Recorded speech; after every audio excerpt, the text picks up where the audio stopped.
우리 옆에 분과 함께 인사하겠습니다. 사랑합니다. 축복합니다. 네, 축복합니다. 그리고 이제 성탄절이죠. 성탄절이니까 또 한 번 더 인사하겠습니다. 메리 크리스마스. 예. 메리 크리스마스. 예.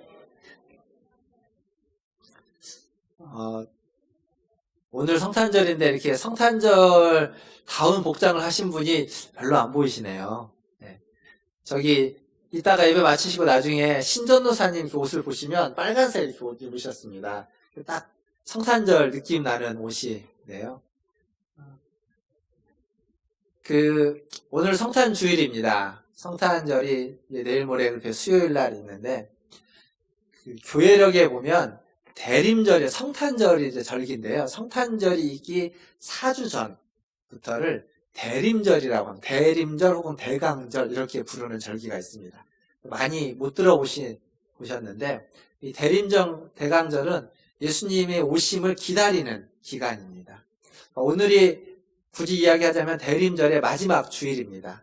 4주간 기다림의 마지막 주일인데 기억하실지 모르겠지만 제가 온 첫 해에 아마 이 대림절 때 이 대림절 기간에 어떤 상징적인 색깔이 있는데 그 색깔이 보라색이다 라고 말씀을 드린 적이 있습니다. 그래서 보라색 넥타이를 한번 그해 했었는데 작년에는 안 했고요. 올해도 다시 한번 했습니다. 보라색 넥타이. 굳이 이제 생색을 내자면 성탄절을 준비하면서 이렇게 포인트 하나 한 건데요. 내년 성탄에는 미리 좀 광고를 해야 되겠습니다. 나름의 이렇게 성탄절과 맞는 포인트를 뭐 빨간색이든 초록색이든 뭐 이렇게 해서 같이 예배에 오시면 더 좀 성탄의 분위기나 이런 것들이 나지 않을까라는 생각을 합니다. 그러나 이제 말씀을 시작을 하겠습니다. 어떤 영상을 하나 보니까요. 그 영상에 한 근엄하신 선생님이 학생들을 가르치는데 한 초등학생 고학년 혹은 한 중학교 1학년 이 정도 되는 이제 학생들을 가르치는데 그 선생님이 신은 존재하지 않는다라는 것을 학생들에게 가르치고 있었습니다. 논증을 하는데 뭐라고 얘기를 하냐면 신은 존재하지 않는다. 만약 신이 존재한다면 이 세상에는 악이 존재할 수 없다. 그런데 이 세상에는 악이 존재한다. 악이 존재하는 걸 보니까 신은 존재하지 않는다. 라고 가르쳤습니다. 논증을 한 거죠. 그 얘기를 듣던 학생들 중에 한 학생이 그 선생님의 이야기에 반박을 합니다. 뭐라고 반박을 하냐면 이렇게 반박을 합니다. 선생님, 차가움은 존재할까요? 과학자들이 말하길 차가움은 열이 없는 상태를 차가움이라고 합니다. 그러니까 온도, 열기가 부재했을 때 차가운 것이지 차가움이라는 건 존재하지 않습니다. 어두움도 마찬가지입니다. 어두움은 존재하는 것이 아니라 빛이 없을 때 어두운 겁니다. 빛이 존재하지 않는 것이지 어두움이 따로 존재하는 것은 아닙니다. 마찬가지로 악이란 선이 없는 상태입니다. 즉 선의 부재일 따름입니다. 악은 하나님이 주신 선한 마음을 우리가 상실했을 때 나타나는 현상이지 악이 따로 존재하는 것이 아닙니다. 라고 반박을 했습니다. 어떻게 반박에 수긍이 되십니까? 이렇게 반박한 사람을 그 영상에서는 이렇게 적고 있습니다. 어린 아인슈타인. 아인슈타인이라는 자가 어렸을 때 이렇게 반박했다고 합니다. 그게 진짜 어렸을 때 있었던 일인지 아닌지는 잘 모르겠지만 어린 아인슈타인의 반박을 빗대어서 이야기하면 이렇게 얘기할 수 있습니다. 우리가 살고 있는 시대는 절망의 시대라고 이야기합니다. 낙담, 절망, 고난, 고통의 시대라고 이야기하죠. 근데 절망이라는 것은 절망 자체로 존재한다기보다는 희망과 소망이 없는 것, 그게 절망입니다. 그러니까 절망은 절망 스스로 존재하지 않습니다. 우리에게 희망이 없을 때, 소망이 없을 때, 그때가 절망인 겁니다. 반대로 바꾸면 우리가 희망하고 소망을 가지고 있다면 그렇다면 절대 우리에게 절망은 찾아오지 않는 겁니다. 아무리 어렵고 힘들어도 절망이라는 것은 우리에게 찾아올 수 없다는 거죠. 근데 우리가 살고 있는 시대는 그렇게 희망적이지 않습니다. 그렇게 소망이 가득 차 있는 시대도 아닙니다. 아니, 어느 시대도 희망과 소망이 가득 찼던 시대는 없었습니다. 심지어 예수님이 오시는 시대, 예수님이 이 땅에 처음 오시는 첫 번째 성탄의 시대도 그렇게 희망과 소망이 가득 찬 시대는 아니었습니다. 마태복음 2장에 가보면 예수님이 이 땅에 태어나는 그 시대에 무슨 일이 있었냐면 2살 이하의 아이들이 몰살을 당하는 일이 있습니다. 헤롯 왕에 의해서 유아 학살이라고 할 수 있는 일이 그때 그 시대에 그곳에서 있었습니다. 그리고 또 무슨 일이 있었냐면 유대인들은 메시아를 기다리는 사람들입니다. 메시아를 오랫동안 기다리던 사람들인데 이 서기관과 사두개인들, 바리새인들은 메시아가 어디에서 태어날지를 알았습니다. 헤롯이 물어보니까, 왕이 물어보니까 그들이 알려줍니다. 유대 땅 베들레헴에서 태어난다고 알려줍니다. 그러니까 그들은 메시아가 어디에서 태어나는지 알고 있었습니다. 그런데 메시아가 태어났을 때 그들 중 어느 누구도 그 메시아를 만나러 간 사람이 없습니다. 목자들은 메시아를 만나러 갔는데, 양을 치던 목자들은 메시아를 만나러 갔는데, 유대 메시아를 기다리던 민족의 지도자들 중 어느 한 사람도 메시아를 만나러 가지 않았습니다. 즉 그들은 희망과 소망을 이야기하지만 진짜 희망과 소망을 따라 그들은 살지 않았다는 겁니다. 그래서 그 시대는 절망적인 시대입니다. 그러나 그 절망적인 시대에 주님이 그 시대에 찾아오신 겁니다. 소망이 없고 희망이 없어서 절망에 처해 있는 그들에게 소망과 희망을 주고자, 소망과 희망의 빛으로 주님은 오셨고 주님은 이 땅에 찾아오셨습니다. 크리스마스 캐롤 중에 그런 노래가 있죠. 울면 안 돼라는 노래가 있습니다. 아시죠? 한번 불러볼까요? 크리스마스니까. 시작. 울면 안 돼, 울면 안 돼. 산타 할아버지는 우는 아이에게는 선물을 안 주. 이거 맨 끝에, 맨 끝 구절인데, 멜로디가 좀 달랐는데, 어쨌거나, 가사는 그거죠. 울면 안 돼, 울면 안 돼. 산타 할아버지는 우는 아이에게는 뭘 안 준다고요? 선물을 안 준다. 근데, 산타 할아버지가 우는지 안 우는지 알까요, 모를까요? 그쵸. 그 뒤에 가사가 이거 산타 할아버지는 우리가 우는지 안 우는지 다 알고 있답니다. 나쁜 애인지 착한 애인지도 다 알고 있답니다. 자, 선물을 받을 수 있나요, 없나요? 예, 걱정입니다. 크리스마스이죠, 성탄. 근데 성탄절에 선물을 주는 산타 할아버지가 나쁜 아이에게는 안 준답니다. 그리고 울고 있는 아이에게도 안 준답니다. 근데 우리가 살고 있는 시대는 눈물이 마르지 않는 시대를 살고 있습니다. 절망의 시대, 낙담의 시대, 울지 않고는 견딜 수 없는 시대를 살고 있는데 선물을 안 주신다니. 선물을 받을 길이 묘연하죠. 착해야만 선물을 받는다고 하니 내가 그리 착하지 못한데 선물을 어떻게 받을 수 있을까? 크리스마스는 어떤 의미로 보면 크리스마스는 절망과 희망이, 절망 가운데 있는 사람, 희망과 소망이 없는 사람, 즉 울고 있는 사람, 낙담하고 있는 사람, 착하게 살고 싶지만 착하게 살지 못하고 있는 사람들을 위해서 주님이 하늘에서 이 땅에 오신 날입니다.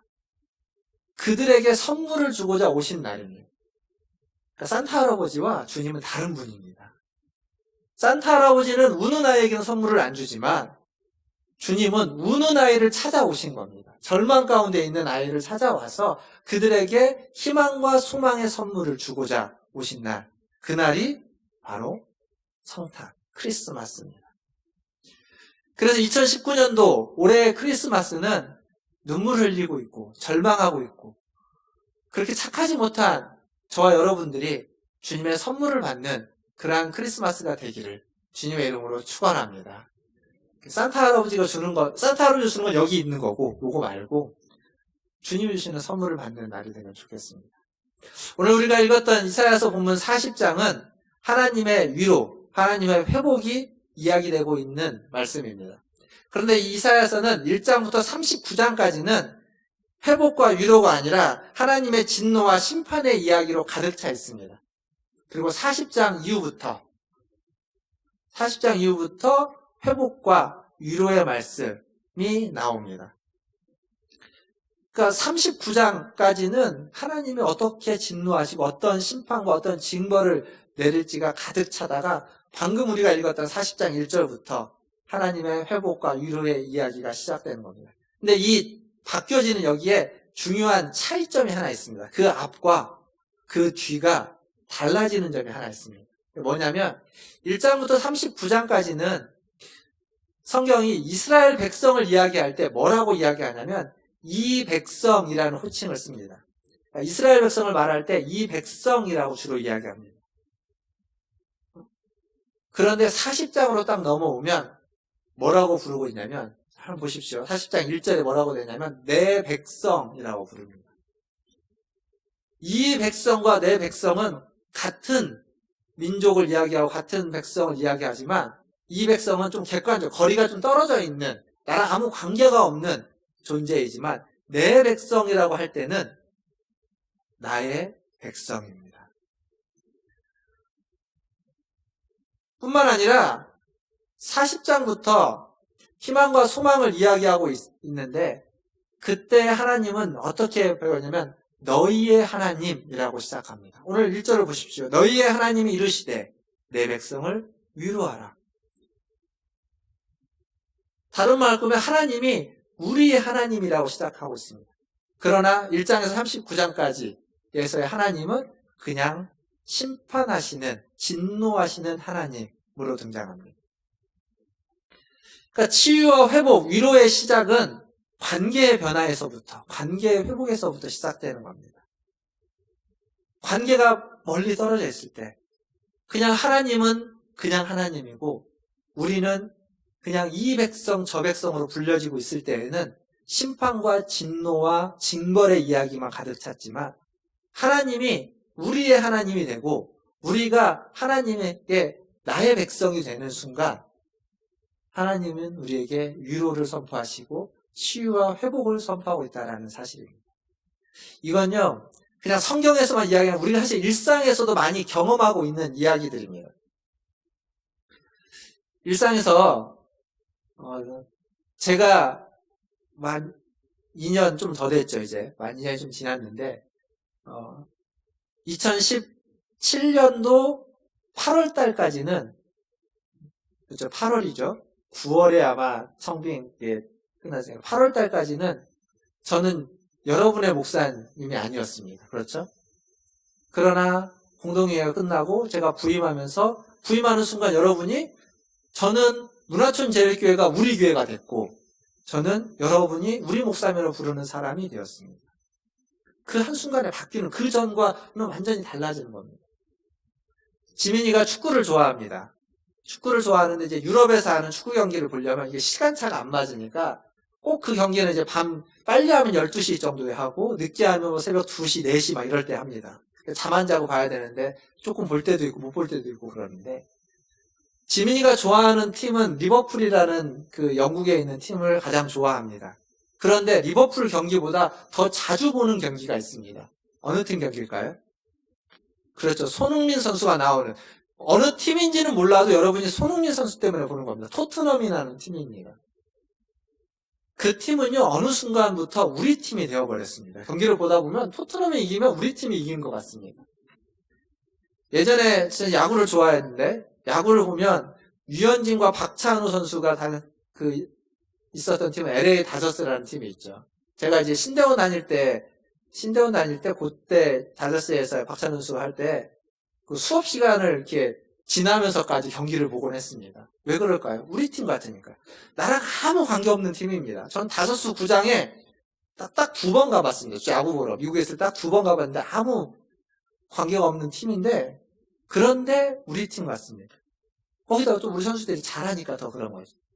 그러니까 관계가 하나 딱 달라지니까 그 관계가 조금 바뀌니까 우리 팀이 되어버리는 겁니다. 하나님에게 우리는 그런 존재입니다. 어느 순간 관계가 변하면 우리 자녀, 우리 백성, 내 자녀가 되어버리는 거예요. 잘하지 못하도 그렇습니다. 꼭 잘해야만 그런 게 아닙니다.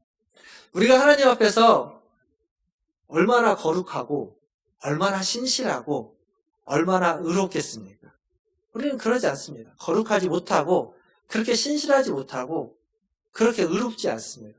우리는 죄인들입니다. 그럼에도 불구하고 하나님은 우리의 하나님이시기를 원하십니다.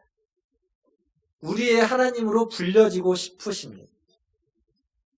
분명 부족하고 순결하지도 못하고 능력도 없고 죄인에 불과하지만 하나님은 그 죄인의 하나님으로, 그 불결한 자의 하나님으로, 그 무능한 자의 하나님으로 불려지기를 원한다는 겁니다. 그게 바로 아브라함의 하나님, 야곱의 하나님, 이삭의 하나님이라고 하는 그 이름의 의미입니다. 그러니까 그들이 훌륭했어요. 아브라함이, 이삭이, 야곱이 훌륭해서가 아니라 그들은 부족합니다. 믿음의 조상으로 불려지지만 그들의 인생을 보면 정말 부족하고, 특별히 야곱에 대해서 작년인가요? 제가 오랜 시간 동안 여러분과 말씀을 나눈 적이 있는데, 야곱의 모습은 굉장히 이중적입니다. 너무 이중적이어서 우리보다 더 이중적인 것 같은 모습이 야곱에게 있습니다. 그런데 하나님은 그런 야곱의 하나님으로 불려지기를 원한다는 겁니다. 그리고 그 야곱이 이스라엘이라는 이름으로 바뀌면서 이스라엘이라는 민족의 이름으로 불려지고 있습니다. 하나님은 지금도 그렇게 불려지길 원합니다. 누구누구의 하나님으로, 성읍의 하나님으로, 그리고 우리 장로님 춘석의 하나님으로. 우리 장로님들 성함을 이름을 부르라니까 되게 좀 민망하고 죄송스럽긴 한데요. 그래도 한필의 하나님, 희철의 하나님, 정환의 하나님, 인구의 하나님, 이렇게 하나님 불려지길 원하는 겁니다. 이상하죠, 이렇게 부르니까. 한번 불러볼까요? 자기 자신의 이름을 넣어서 성읍의 하나님, 그리고 가족들 있죠, 가족들. 여러분이 사랑하는 가족들의 이름을 한번 넣어서 불러보십시오. 다 함께 한번 해보고, 저도 저희 가족의 이름을 넣어서 불러볼 테니까 한번 해보겠습니다. 시작. 성읍의 하나님, 수미의 하나님, 지민의 하나님, 태민의 하나님, 누구의 하나님, 누구의 하나님. 식구들이 많으면 더 불러야 되겠죠. 하나님은 그렇게 불려지기를 원하는 겁니다. 그냥 전능한 하나님, 힘이 많고 능력이 많은 하나님, 전지하신 하나님, 만군의 하나님, 이것보다는 성읍의 하나님, 수미의 하나님, 지민의 하나님, 태민의 하나님, 이렇게 불려지기를 원한다는 겁니다. 왜요? 우리가 그들보다 나아서, 누구보다 나아서, 하나님과 닮아서, 하나님을 잘 믿어서? 아닙니다. 그래서가 아니라 부족하지만, 연약하지만. 예수님은요, 그가 십자가에 달려 죽고 부활한 다음에 제자들에게 자신의 몸을 나타내시고 보여주셨습니다. 그런데 그걸 믿지 않는 제자가 한 명 있었습니다. 누구죠? 도마입니다. 도마가 믿지 않을 때 주님이 어떻게 하셨습니까? 도마에게 따로 나타내 주셨습니다. 그리고 도마에게 자신의 손을, 그리고 자신의 옆구리를 보여주면서 넣어보고 믿으라고 하셨습니다. 도마는 그 주님을 만나고 뭐라고 이야기하냐면, 요한복음 20장 28절에 보면 나의 주, 나의 하나님이라고 고백합니다. 즉 주님은 도마에게 도마의 하나님으로 불려지기를 원했던 겁니다.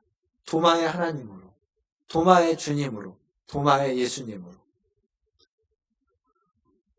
하나님은 우리의 하나님으로 불려지는 걸 부끄러워하지 않습니다. 하나님은 죄인들의 하나님으로 불려지는 걸 부끄러워하지 않습니다. 하나님은 무능한 자의 하나님으로 불려지는 걸 부끄러워하지 않습니다. 그게 하나님의 사랑입니다.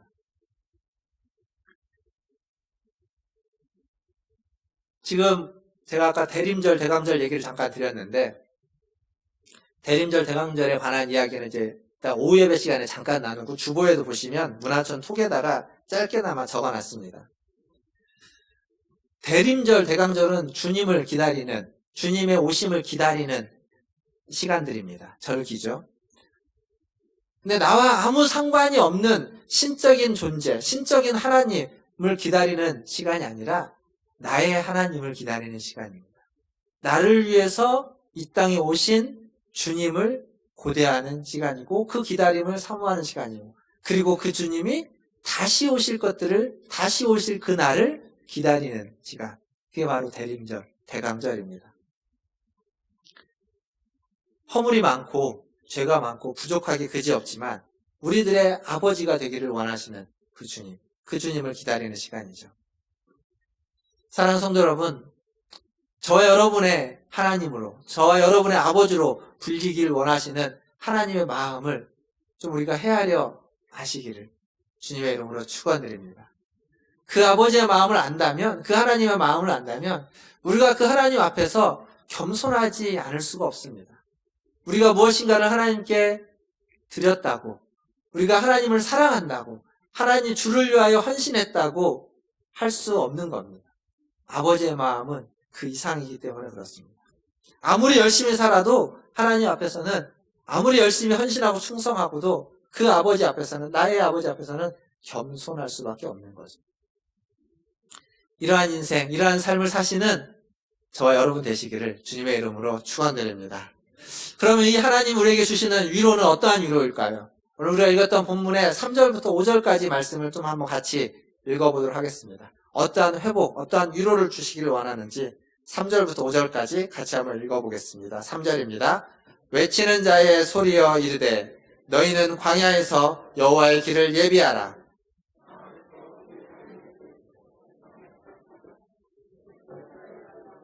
산마다 언덕마다 낮아지며 고르지 아니한 곳이 평탄하게 되며 험한 곳이 평지가 될 것이요 여호와의 영광이 나타나고 모든 육체가 그것을 함께 보리라. 이는 여호와의 입이 말씀하셨느니라. 아멘. 여기 보시면 광야의 길을 내고 사막에 하나님의 대로, 시온의 대로를 낸다고 합니다. 골짜기는 도두어지고 산과 언덕은 낮아지고 고르지 아니한 곳, 고르지 아니한 곳, 험한 곳이 평탄한 평지가 될 것이다 라고 말하고 있습니다. 이러한 모든 일이 여호와의 영광이 나타날 것이고 모든 육체가, 모든 사람이 그것을 보게 될 것이다 라고 말해주고 있습니다. 사실 이 일은요, 그 당시의 현실에서는 어려운 일입니다. 불가능한 일입니다. 왜냐하면 이들에게 있어서 골짜기는, 이들에게 있어서 산은, 광야는 바벨론이기 때문에 그렇습니다. 지금 이 말씀에 쓰여지고 있는 이 말씀은 바벨론 포로로 잡혀가는 것을 그때입니다. 즉 바벨론의 포로로, 유대가, 이스라엘이 완전히 다 멸망해서 바벨론 포로로 잡혀가는 그 바벨론은 엄청나게 거대한 제국이고 멸망할 것 같지 않은, 멸망한다는 것을 상상조차 할 수 없는 제국이었습니다. 거대한 산과 같았고 그 바벨론에 빠져서 바벨론으로부터 고난을 받는 건 그 깊은 골짜기에 빠지는 것 같았고 그들이 가야만 하는 그 길은 험하고 그리고 평탄하지 않은, 고르지 못한 길일 수밖에 없었습니다.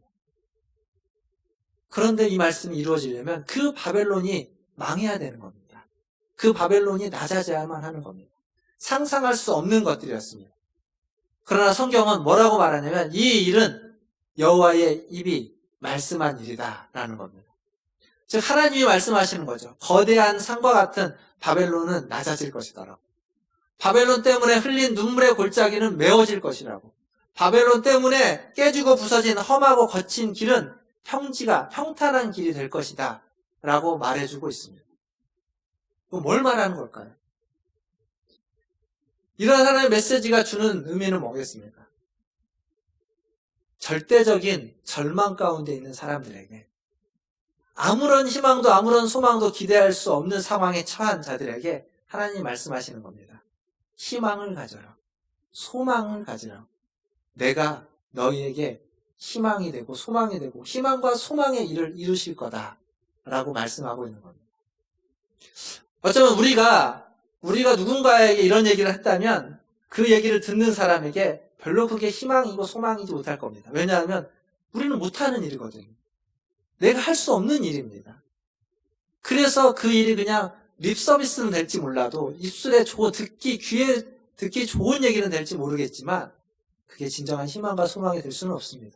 그러나 하나님은 다르십니다. 우리의 말은 그러한 능력이 없지만 하나님의 약속과 언약과 말씀은 그러한 능력이 있는 겁니다. 절망의 시대를 살아가고 있는 저와 여러분에게 이러한 주님의 말씀이 진정한 위로가 되고 소망이 되고 희망이 되시기를 주님의 이름으로 축원드립니다. 사실 우리가 살고 있는 시대는, 세상은 절망을 부추깁니다. 그리고 두려움을 부추깁니다. 왜냐하면 그 두려움으로, 절망으로 우리를 조종하고 우리를 이용하고 가기 때문에 그렇습니다. 수많은 일들이 그렇습니다.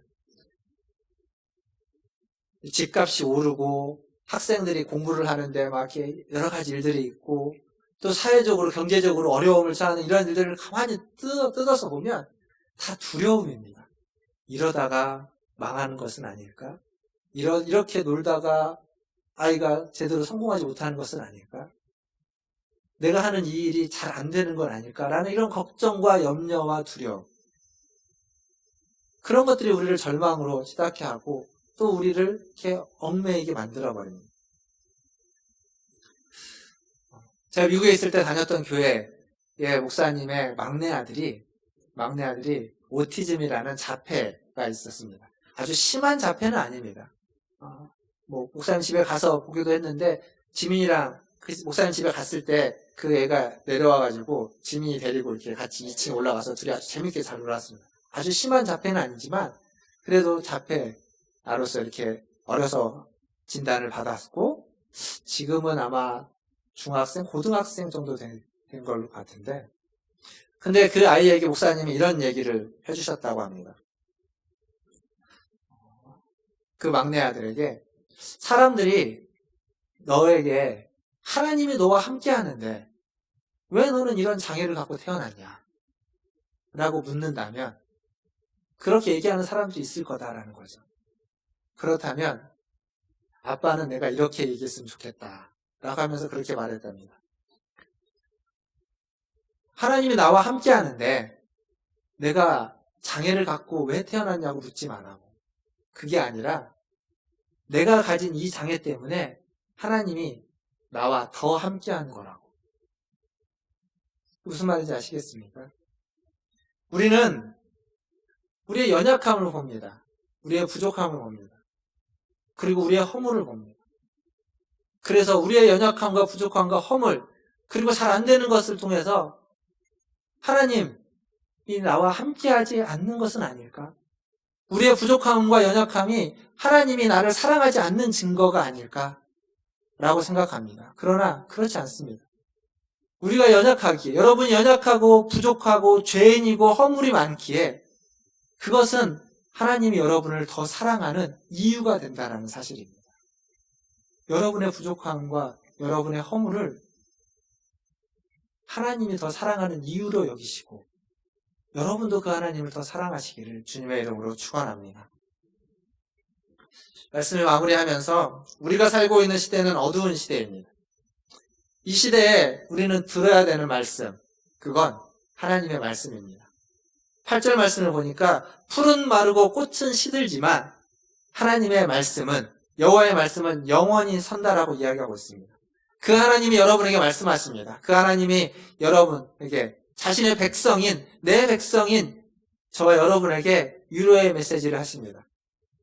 골짜기는 메워지고 산은 낮아지고 그리고 험하고 거친 길은 평탄하게 될 것이다 라고 말씀하고 있습니다. 골짜기는 메워지고 산은 언덕은 낮아지고 험하고 거친 길은 평지가 될 것이다 라고 말해주고 있습니다. 이 하나님의 말씀이 이 여호와의 음성이 저와 여러분에게 위로의 말씀이 위로의 메시지가 되기를 주님의 이름으로 축원드립니다. 성탄주일입니다. 주님이 성육신으로 오신 나를 기억하고 기념하는 주일입니다. 더 나아가서 주님의 다시 오심을 소망하고 고대하는 주일이기를 바랍니다. 이 성탄을 맞이해서 주님의 위로의 메시지가 산은 낮아지고 골짜기는 메워지며 모든 험하고 거친 길들은 평지가 되는 그 주님의 메시지가 우리에게 위로의 말씀으로 남겨지고 새겨지고 그러한 은혜로 살아가시고 누리시는 우리 문화촌제일교회 모든 성도들 되시기를 주님의 이름으로 축원합니다. 함께 기도하겠습니다.